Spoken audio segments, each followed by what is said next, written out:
Après l'atelier des réflexions de l'ITI RDC sur les opportunités et risques et défis liés à la transition énergétique, les représentants pays des Natural Resources Governance Institute, Énergie Moïse Makuta, a organisé en partenariat avec ITI une formation sur les diagnostics de corruption, suivi et traçabilité des revenus miniers et les dispositions légales sur les propriétés effectives applicables au secteur minier en République démocratique du Congo le mercredi 26 mars 2025 à Kinshasa. La formation d'aujourd'hui, c'est une formation sur la loi portant lutte contre le blanchiment des capitaux, le financement du terrorisme et la prolifération des armes de destruction massive. Elle a réuni les acteurs de la société civile avec l'ITIE, qui est l'initiative pour la transparence dans les industries extractives, et a bénéficié de l'expertise de l'APLC, l'Agence pour la prévention et la lutte contre la corruption, qui, pendant plus d'une heure, a entretenu l'audience sur les contenus de cette loi afin que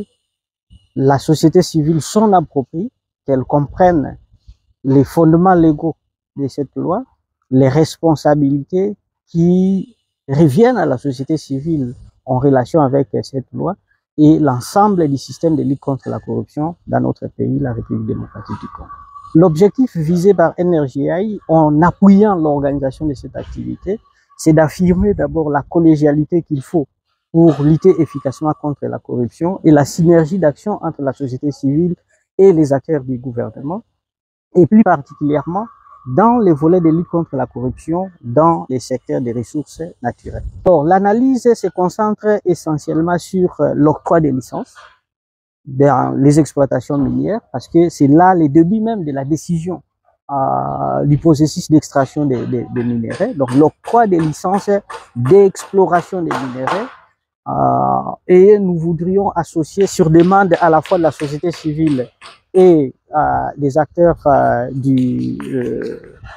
étatiques, y associer également la gestion environnementale, qui est un domaine très important pour les communautés qui sont affectées par l'exploitation minière. Un dernier mot. Nous remercions l'APLC, nous remercions l'ITIE, nous remercions toute la société civile de la République démocratique du Congo pour l'engagement et surtout l'esprit de collégialité. Ce qui est important aujourd'hui, c'est la réalisation que la lutte contre la fraude est indivisible et que chacun doit apporter sa part, chacun doit jouer sa partition pour que la RDC change la perception qu'a le monde de son environnement, des affaires, et que la RDC améliore son rayonnement en termes de lieux où les affaires, surtout dans les secteurs extractifs, sont possibles et que des investissements sérieux et responsables peuvent venir faire du business en RDC.